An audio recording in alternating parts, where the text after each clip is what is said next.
Tonight from Paris, the scandal rocking Team Canada. An analyst with the women's soccer team caught spying on another team's practice. Shocked, disappointed. It raises all kinds of how could you questions. The Canadian arrested and charged. Another coach sent home too. Now multiple investigations are underway. Where it leaves Canada's defending champions.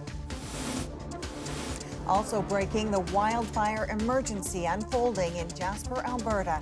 Wildfire reaches the historic town site as first responders are forced to run.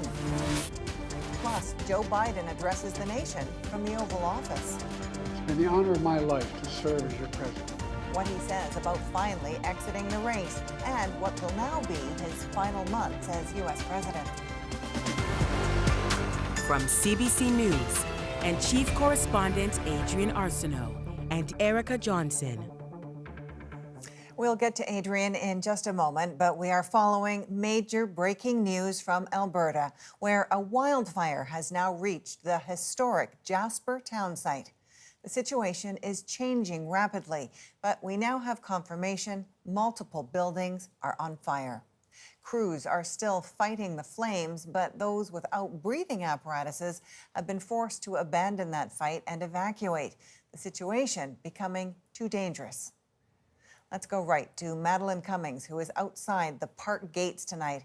Madeline, take us through what we know about this sudden development. Well, we know at 8:30 tonight, Parks Canada said the decision was made to send wildland firefighters and people who do not have individual breathing apparatuses out of the park. They have relocated to Hinton. We saw many of their vehicles pass us here on the highway outside the park gate. Meanwhile, we're seeing firefighters, trucks, structural firefighters coming from many different towns nearby and far. They are arriving, going the opposite direction to go and help with the structural fires that are occurring in Jasper. Just a few minutes ago, I spoke with James Eastham. He is a public information officer for Parks Canada, and he told us about what he was seeing and hearing in Jasper. He was there not too long ago. Here's a little bit about what he had to say. There are significant amounts of structural firefighters who remain in town and are actively fighting structural fires. There has been structural loss. At this point, I can't confirm how many locations or specific structures. The fire continues to burn. It is a very dynamic situation, and we will provide further updates when we're able to. James Eastham told us that some of the firefighters in the park observed flames 400 feet high, 300 to 400 feet high. So that gives you a sense of the devastation that's going on in Jasper right now. As you can see, it is dark here. There is a lot of smoke. Ash has been falling on my clothing. I've been wiping the screen of my phone constantly just to keep the flakes away.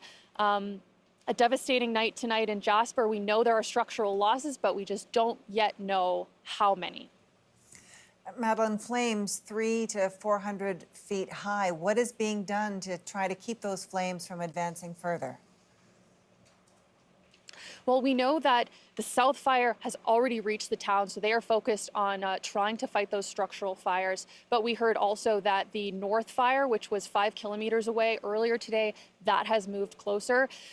The Parks Canada folks told us that a variety of methods were tried today. Some of them, though, not successful just due to the conditions. It's been very windy, and they were expecting more rain tomorrow, but now that forecast is not so optimistic. They're only expecting trace amounts of rain overnight and tomorrow. So that will make for challenging conditions for those firefighters who are still in the park. Thanks for this, Madeline. Madeline Cummings just outside the Jasper Park gates in Hinton, Alberta. Earlier, I spoke to Jasper Mayor Richard Ireland, who is currently staying near Crossfield, Alberta. I began by asking him about the latest information he has on what's happening in his town. Well, unfortunately, Erica, I can't give you full details because I don't have those either. I was on a briefing call with people on the ground in Jasper when the word came that was just in your earlier report, that those without breathing apparatus had to leave, and that included the people who were providing the briefing.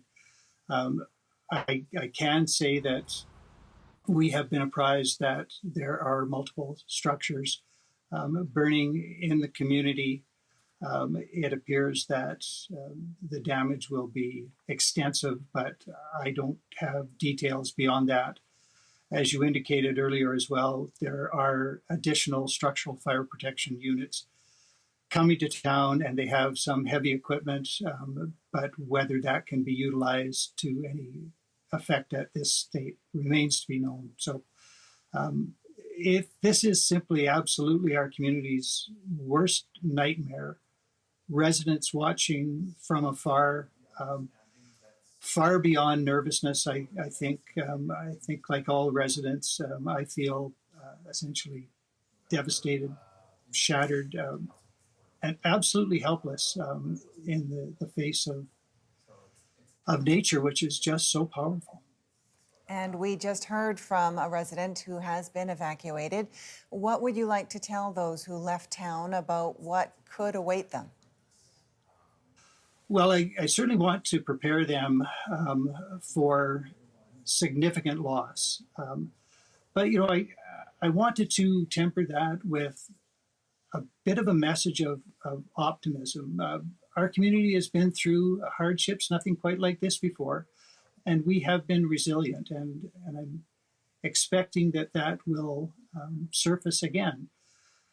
And if there is any silver lining in all of this, it is the evacuation order that was issued Monday night in a bit of a rush, some people thought, but now in retrospect, it was so important that that notice got out when it did. It was so important that our residents were prepared and so responsive, because the reality is that everyone got out safely. And from my perspective, yes, losing structures in the community is like losing a close friend. We are so used to the character of our community, but the people are the heartbeat of every community, and the people have been saved, and that is significant. We can find a way to rebuild. We can find each other to hug again. I'm sorry, because we all got out. Yes, that's certainly something to feel very optimistic about in these very difficult times.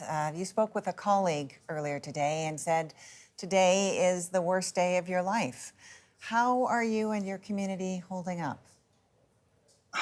Well, I can't speak for everyone. It has been such a trying time. You know, the last 48 hours have been such an upheaval for everyone. And people were thinking, of course, that the evacuation and wondering whether and when they might return to their homes was as bad as it was going to get. But of course, now it's turned a corner, and it's perhaps worse than anybody imagined. So for people to come to grips with this is going to be extremely difficult. There are so many people that have had long, fulfilling lives in our community, and they may come home to find homes gone. They may come home to find businesses gone, lives in total upheaval. So I can't speak for all, of course, but I think it's going to be widespread but shared heartbreak. It's such a tremendous shock to the system. I'm sure some are still reeling from it. But as one of your earlier guests said, one of our residents, it is a chance to rebuild and renew. Now, we know late this afternoon, the Alberta provincial government called on the federal government for assistance. In the coming days, what kind of assistance will you be needing? Until we know the extent of the devastation, I can't answer that. The people on the ground, I think, throughout the entire course of the fire, have not necessarily wanted for resources. They were just up against a really powerful fire that showed tremendously aggressive behavior. And it wasn't necessarily for lack of resources. They were simply unable to do much in the face of that onslaught. And it may be the same in the community right now. As I say, I'm told that there are additional structural fire protection units still coming into our community this evening, and there is heavy equipment that might be used to take down some structures to save other portions of the town. But whether any of that will be ultimately effective in the face of this particular wildfire simply remains to be seen. It's one more of the unknowns that is so troubling to our residents. That was Jasper Mayor Richard Ireland tonight. We are also hearing from Alberta Premier Danielle Smith. She shared this video on social media tonight. Thoughts are with the people who have evacuated and are watching this as well, and also those who are still in the community. Make sure if you can leave, please leave safely. Take care of yourself. Also to the emergency responders and firefighters, where we wish you all the luck in fighting this fire and keeping safe as well. Smith goes on to say she's been in constant contact with provincial teams and her federal counterparts and vows to do everything to put the fires out. We will stay on this breaking news and bring you updates as they come in. Now it's over to Adrian in Paris. With just 2 days until the opening ceremony, Team Canada is embroiled in a controversy tonight, grappling with the fallout after an analyst with the women's soccer team was caught spying on an opposing team with a drone. Joseph Lombardi, a member of the team's coaching staff, was sent home by Team Canada today after he was arrested Monday by French authorities. They say he admitted to twice flying a drone over New Zealand's practices to learn their tactics. Another coach was also sent home. Tonight, Sarah Levitt brings us up to speed on the controversy, what we know about who was involved, and the consequences so far. They're the reigning gold medalists, here to defend that title. But Canada's women's soccer team will now do that under a cloud of scandal. Well, we discovered a fair bit in the course of a very short period of time. A member of the team's coaching squad, analyst Joseph Lombardi, arrested, charged, and sent home after admitting to flying a drone over New Zealand's training sessions to learn their tactics. Shocked, disappointed, but I throw a few other emotions in there too. Frustrated, questioning. It raises all kinds of how could you questions. Also sent home, assistant coach Jasmine Mander, who was in charge of Lombardi but says she was unaware. Head coach Bev Priestman says she's still learning the details of what happened, but has removed herself from tomorrow's opening game. Ultimately, I am accountable. That's why it was really important to me, I think, to take this moment to show strong leadership. Canada Soccer, the International Olympic Committee, and FIFA say they're investigating. For the New Zealand team, this is a distraction. We're controlling what we can control, and overwhelming sort of feeling of disappointment, and I know the players are feeling the same. The question for many is, why did this happen? According to FIFA, Canada is currently ranked 8th in the world, New Zealand 28th. It's a little bit of a mystery, isn't it? Because, Maya Jackman is retired, considered one of New Zealand's all-time greatest female footballers. She knows Priestman well.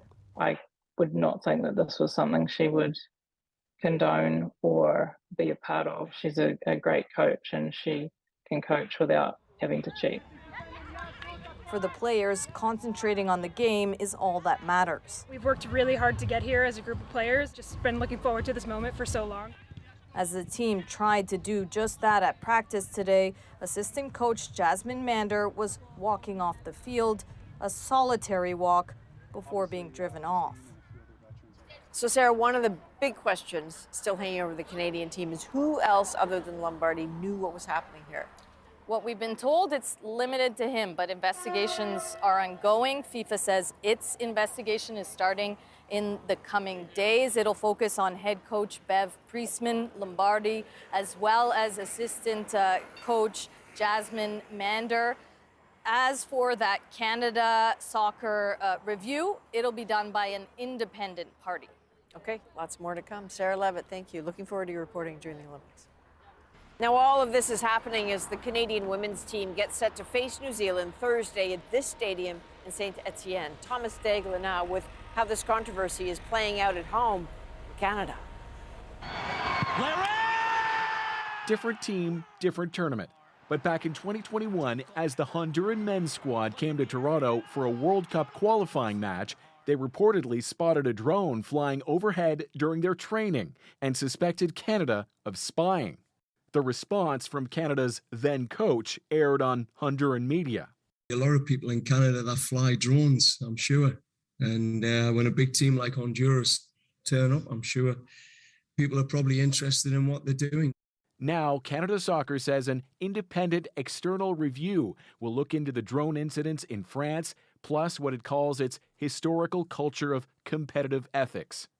Canada Soccer is a little bit of a laughingstock right now in the global community of soccer of how could this happen and was this necessary? Federal Sport Minister Carla Qualtrough says the actions of those involved do not reflect Canada's values. Fans online said they were disgusted, calling the fiasco not a good look. And what an embarrassment. It now maybe raises some questions over, well, did Canada do anything like this in winning those medals? Remember, winning gold in Japan capped off a string of 3 Summer Olympics where Canada's women's team made the podium. Head coach Bev Priestman led them to the top then. Many wonder about her future now. Did she know about this? And unfortunately, if she did, I feel like maybe she should be sent home. In recent years, Canada Soccer has found itself at the center of multiple controversies surrounding leadership, pay equity, and broadcast rights. This latest fiasco comes as the National Federation has been trying to turn a corner and leave the drama behind. Thomas Daigle, CBC News, Toronto. So as all of this unfolds, competition is now underway here in Paris, and it was a chaotic start for men's soccer, with angry fans invading the pitch at the Morocco-Argentina game.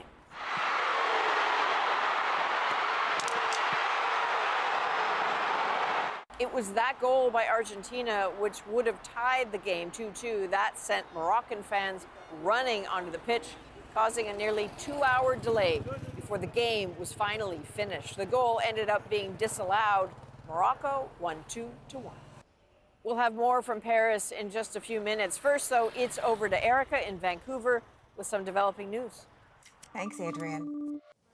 Returning to our breaking news tonight, multiple structural fires are reported tonight inside the historic town site of Jasper, Alberta, after officials said the South Fire had pushed into the community. More special coverage ahead on The National. We're back in 2.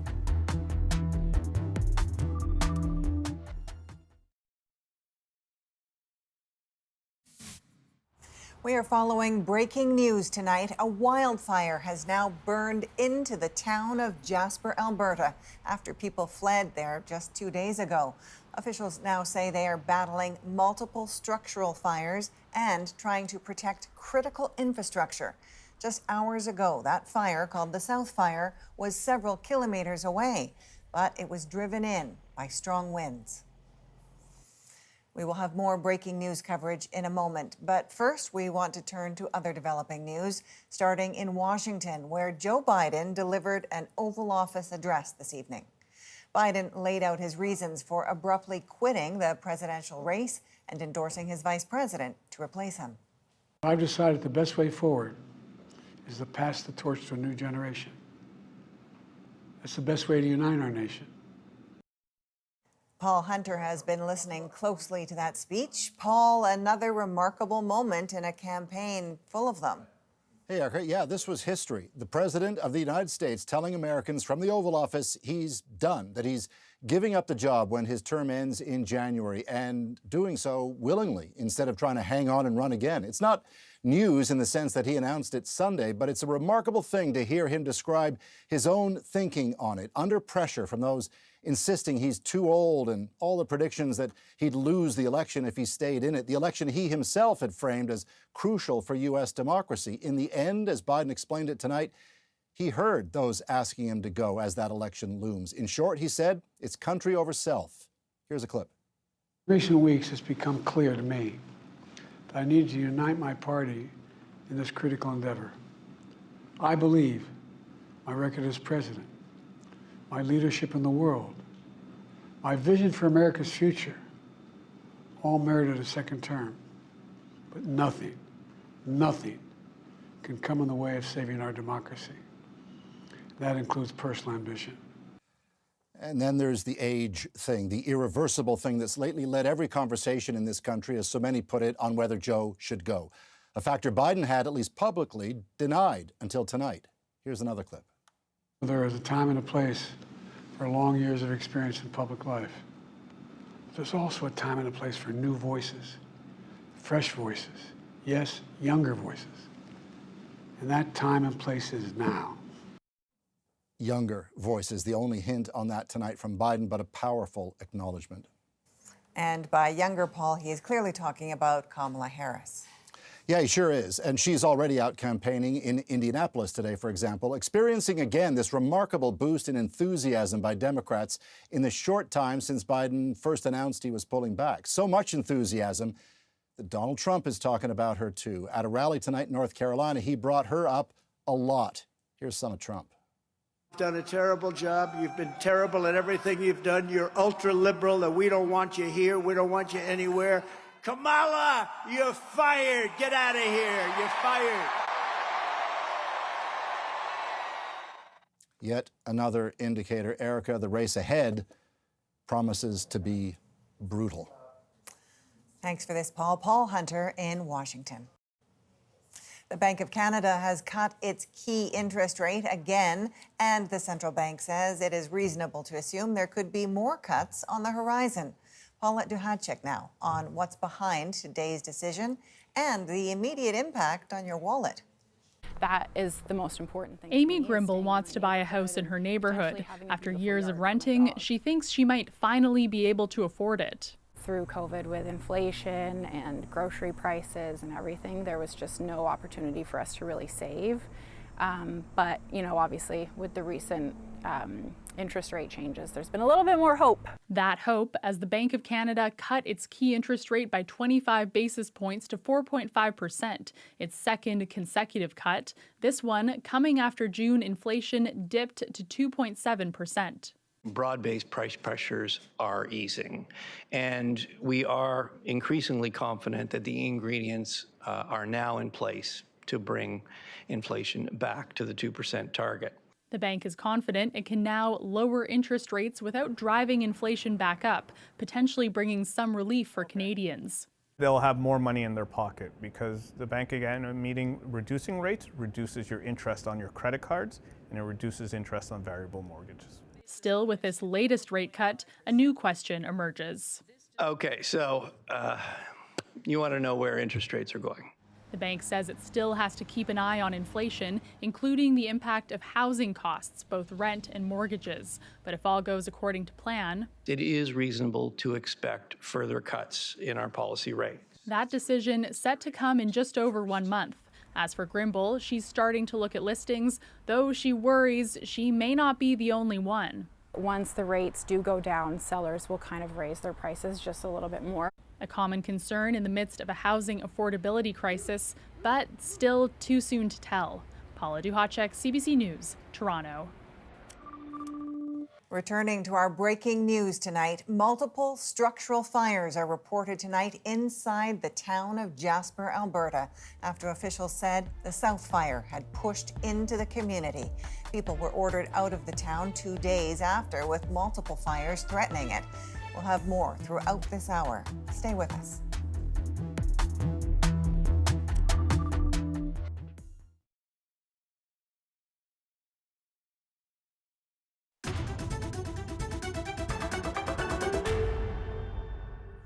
We are following breaking news out of Jasper, Alberta tonight. Multiple buildings are on fire there. One of the wildfires threatening the community has now pushed into town, driven there by high winds. Wildland firefighters and anyone else without a self-contained breathing apparatus have now been pulled out. Structural firefighters remain there and are still fighting to protect critical infrastructure. Let's go back to Madeline Cummings, who is outside the park gates. Madeline, take us through the latest updates. It is raining there where you are. Is that good news? It is raining where I am. It's coming down quite hard now, but what we don't know is whether it is raining inside the park. The latest we heard from Parks Canada was more than an hour ago that it was not yet raining and they were not expecting as much rain as they hoped for. So that's the latest in terms of the weather. In terms of what's going on inside the town, we know the wildfire reached the town earlier, and Parks Canada just said in a statement that this has been an exceptionally difficult day for Jasper. There are significant losses in town. We just don't know yet how many. We know Moline Lodge, a hotel on one of the main streets in Jasper, was engulfed in flames earlier tonight. We know the fire has reached the Fairmont Jasper Park Lodge grounds, but we don't know yet whether that resort has seen any losses because of the fire. I spoke with a public information officer from Parks Canada earlier tonight. He told me that firefighters observed flames 300 to 400 feet tall. We know that many wildland firefighters have been sent out of Jasper for their own safety, and also people who don't have personal breathing apparatuses, along with first responders, they have been told to get out. And Parks Canada has been urging people, any remaining residents, to leave the town now for their own safety. Significant resources are coming into Jasper to help with the structural firefighting. We're hearing of crews coming from as far as Wainwright, Irma, St. Albert. We have seen trucks driving past us on this highway, going into the park, ready to lend a hand to help protect as many of the buildings in the town as possible. Town of 5,000 people, all of these evacuees nervous tonight, just waiting to hear what may have happened to their homes. Thanks for this update. Madeline Cummings, just outside the Jasper Park gates in Hinton, Alberta. Let's go to Calgary now, where Acton Clarkin is at an evacuation center speaking to Jasper residents who had to flee. Acton, what are you hearing tonight? Well, the reception center here is now shut down. The parking lot has been cleared of people. It was actually scheduled to run until 5 p.m. local time, which is a little over 5 hours ago here in Calgary. But workers were still accepting people for 4.5 hours afterwards as people kept trickling in, desperate from their long, circuitous journeys through BC. From Jasper into BC, a lot of people went down to Kamloops and then over east to southern Alberta to Calgary to come here and find that this center was about to close. But people are here to get hotels. But the mood is one extreme tiredness, but also a lot of uncertainty. People are hearing reports of maybe their homes or businesses being threatened by the flames, but no one really, some of the people don't really know for sure, including this man who had uncertainty on his mind. We've got a clip. Now I don't have anything. I don't know what I must do now. I don't have any plans about that because my clothes, my items burn in the fire. I have only my backpack and one bag. That's all. That's just one man. I spoke with a family of 4. One of the women was pregnant. They said they slept in their car last night, just showing the things that people are trying to do to get by here when they reach Calgary on the ground. But there are some people, including one man who I spoke to who was traveling with 2 cats, a dog, and a parrot in a van with 2 others. It's really crowded. He was worried about his home being engulfed by the flames, and I spoke with him earlier as well. We've seen pictures from people that, like, I pretty much know that my house is burned. Like, that's it's not going to be anything to go back to. So, I mean, everything that's really important is here. Like, everything that can't be replaced is here. The people are here. So, I mean, can't really do anything about what's happening other than, you know, try to be grateful that we made it out. And I do want to mention that the workers inside the center are still here. They tell me they've been working all day, and it seems like maybe the tiredness is hitting them as well. And just as I'm speaking, you might be able to see behind me, another carload of people has shown up. They're going to try to get through those doors. And a man told me that a bus from Canmore that his wife's coworker is on is also on the way to this reception center. It's still unclear what's going to happen when they get here because, as I mentioned, the doors have been closed and people are being turned away. But it's something to watch. Maybe they'll have to try again in the morning. People desperate for shelter. Thanks for this, Acton. Acton Clarkin in Calgary tonight. Earlier tonight, I spoke with Joe Uri. He runs a tour company in Jasper, but recently was evacuated. I asked him about what he has gone through so far. Yeah, it was a couple of nights ago, Erica, when the call came for everybody to evacuate, and we were all mostly sent west to British Columbia, Valemount. It was a long line of traffic. I was, because I have a tour company, I have multiple seats. And so I was working with the municipality, with Parks Canada, to assist in getting people out of town that didn't have any wheels. I also have been escorting an elderly couple, 94 and 92 years old, Hans Schwartz, who's a legend in the mountain community. And I'm here in Prince George now, just getting them on a plane to Edmonton, where they'll be taken care of by their daughter-in-law. So, Joe, you have been driving around picking up stranded people in your tour bus. You just mentioned an elderly couple. What are they telling you about what they're experiencing right now? Well, there were just the three of us locals. So, we've been living with the threat of fire for a long time. And of course, everyone across Canada has been living with the threat of fire. I did have some internationals, and this was something that they've never experienced. Certainly, some of them probably saw things like this on their news. Last year, Canada made international news for the fire season that we had. But they were very expedient with regards to them falling in step to getting out. There were local people who were maybe a little bit more reluctant, thinking they could weather this through. But as you said, there's now multiple structures that are on fire. There's one of the lodges, less than a block from my house is torched. So I suspect my house is also on fire. Oh, that must be hard to see those pictures that are coming in. We've mentioned you run a tour company in Jasper, so that town is near and dear to your heart. We know the fire has reached the town. What do you know about what's happening there now? The fire did reach the town. Our understanding was this morning the fire was something between 6 and 8 kilometers away, but this thing has been moving extremely fast. Over the last 2 nights, it probably moved, and to hit the perimeter of the town, it probably moved somewhere close to 40 kilometers in a matter of a couple of days. It has reached the town. Structures are burning, and I think we can expect the worst from it. That being said, it's only the worst because the conditions lined up. The people on the ground there, the personnel who are making their most valiant attempt to stop this in its track, have done everything they possibly could. And I think all Jasperites will look at them in the time when the time comes and shake their hands and hold them dear to us, because they tried hard and they put themselves in the line of fire in doing so. And you are anticipating the worst, you say, when the time comes when you are allowed to return? Yeah, I suspect that's what I'm expecting the worst, and I'm also expecting the best. I've been texting, people have been texting me left, right, and center who know me, and I've been there. I got there 35 years ago, and I've been referring to this as the Great Reset. We didn't allow fire to exist for such a long time that we were kind of responsible for these conditions. And Mother Nature, I think, has decided, enough of this, and she's taken charge of Jasper National Park.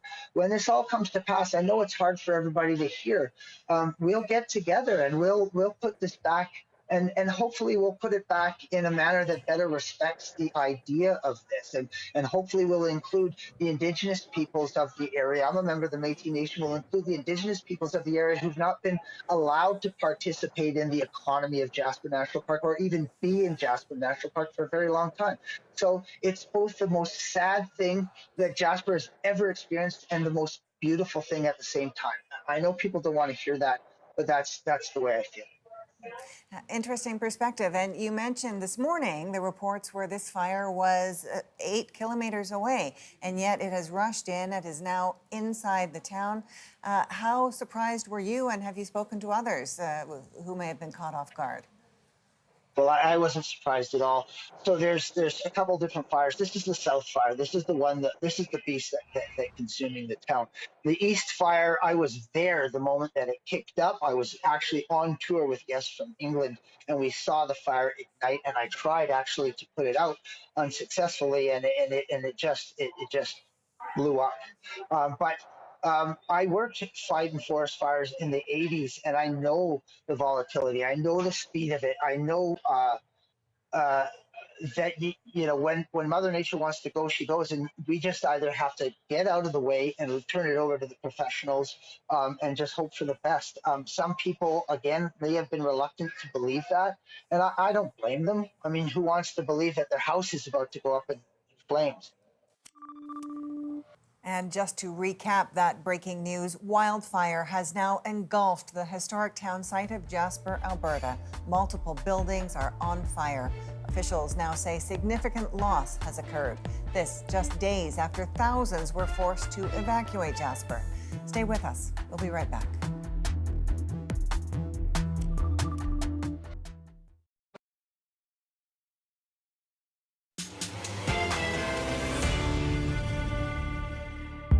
At the end of Joe Biden's long career in politics, what does the president have to say for himself? So I've decided the best way forward is to pass the torch to a new generation. After giving up his bid for re-election, these first public statements reveal a lot about his legacy, where it all leaves the fight between Harris and Trump. So let's dig into that. Tia Mitchell is a Washington correspondent for the Atlanta Journal-Constitution, and she's in Washington. Tia, there wasn't much of an explanation about how he came to his decision not to run again. Was that what people were hoping to hear, do you think? I think not necessarily, because people know why he decided not to run again. It's been talked about for weeks, ever since his disastrous debate performance. People knew that there was this mounting pressure campaign from fellow Democrats, especially as the polling started to look worse and worse for President Biden. So I think people knew why. But what they did want to hear is reassurance that he was at peace, and reassurance that this was his decision that he made, and that he wasn't forced out, or some of the other narratives that I think some of his detractors tried to paint around his decision. And that is certainly what he said this evening. Several times he talked about the importance of democracy, saying, history is in your hands. I revere this office, but I love this country more. How do you think that will play with voters? I think it's going to play well. I mean, I think that his decision has already played well. You hear people saying, he's a patriot. He's someone who has been selfless. He's someone who will go down in history, not just as a consequential president, but as a president who, when it mattered, put what he thought was the best thing for the country above his own personal ambition. And so I think those are a lot of the themes that he reinforced, quite frankly, in this speech. And he continued to talk about the fact that he made this decision because he thought it was what was best for the country. But then he also put it on the people viewing at home to say, now I need you to make a decision that I think is best for this country. And what was implied in that was to say, don't let former President Donald Trump come to the White House. Biden is now what's called a lame duck president. What did he signal about what he intends to do in the remainder of his time in office? He has many more months to go. Yeah, he actually outlined an ambitious kind of vision for his final months in office. Everything from voting reform to further lowering the cost of prescription drugs to wanting to impact some of the foreign conflicts that the U.S. is involved in, such as Russia's invasion of Ukraine, helping to bring that to an end, Israel's war with Hamas, wanting to bring that to an end and freeing the hostages held by Hamas. He talked a lot about what he would like to do. Now, some of this will be difficult because he has to work with Congress to accomplish a lot of these things.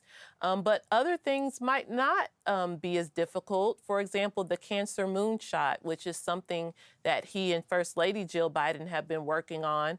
But that's something that could possibly get bipartisan support and quite frankly, could build on the goodwill that a lot of members of Congress who've known Joe Biden for years, especially in the Senate, might want to give him something to build a legacy on. So he outlined a lot of things he would like to do.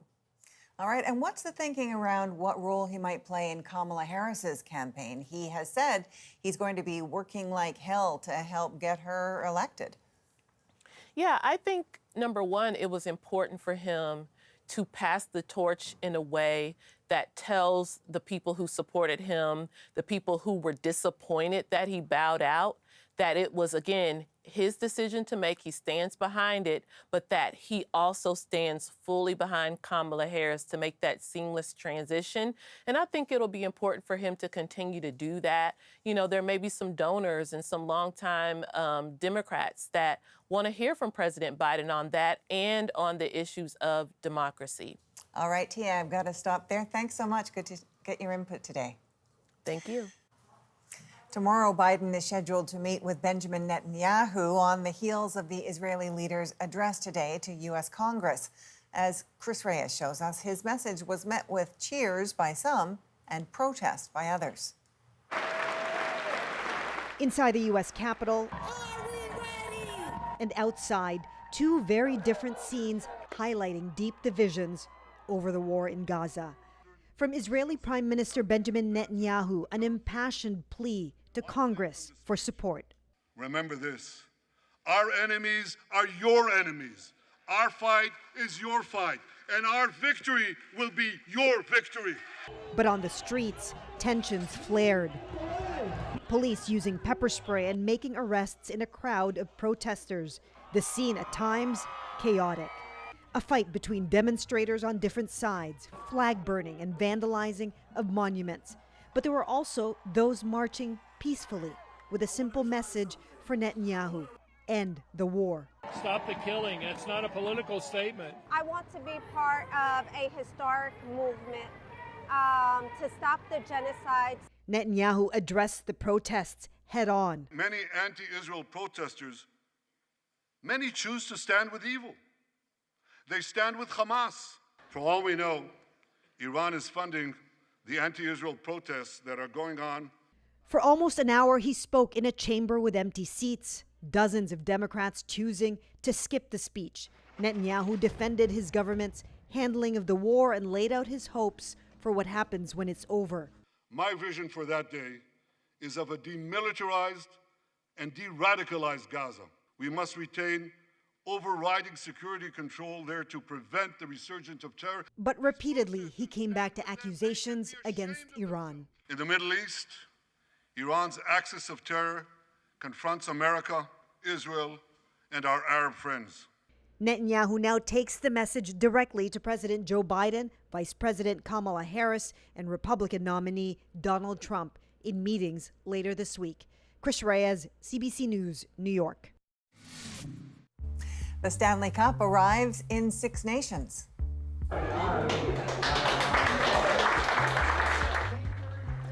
The homecoming celebration is our moment.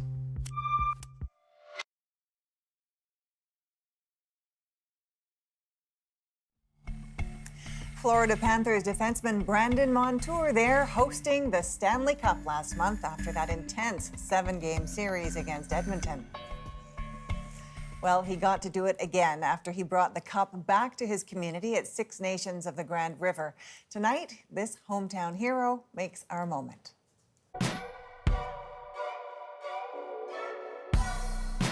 I grew up obviously idolizing, players, not just hockey but lacrosse, and I think when you have one of your own or somebody that's close to you, even if you don't know me, reach this level, and especially like a day today, it's just a bonus for any kid growing up. Today is obviously about me and what I've done, but today is about everyone else to share that with, and I'm excited about that. It's cool because he won the Stanley Cup, and it's really hard to win. Excited because I really like Brandon Montour. He's like probably my favorite defenseman. I was a big Red Wings fan, and they always had really good teams. They won a number of championships, obviously, and those are my idols. And ever since I became a fan, to be honest, that's kind of what my goal was and what I wanted to strive for. And grateful that I'm in this position. I'm very grateful and obviously honored to kind of be in the position I'm in, and obviously to win at this level, can't beat it. Just savoring that win with the Florida Panthers, and he's played for a couple of other NHL teams, the Anaheim Ducks, the Buffalo Sabres. This weekend, he and his wife are headed to Seattle because he has signed a 7-year, $50 million contract with the Seattle Kraken. Thanks for being with us. You can watch anywhere, anytime on the free CBC News app and subscribe to the Nationals YouTube channel. I'm Erica Johnson. Take care.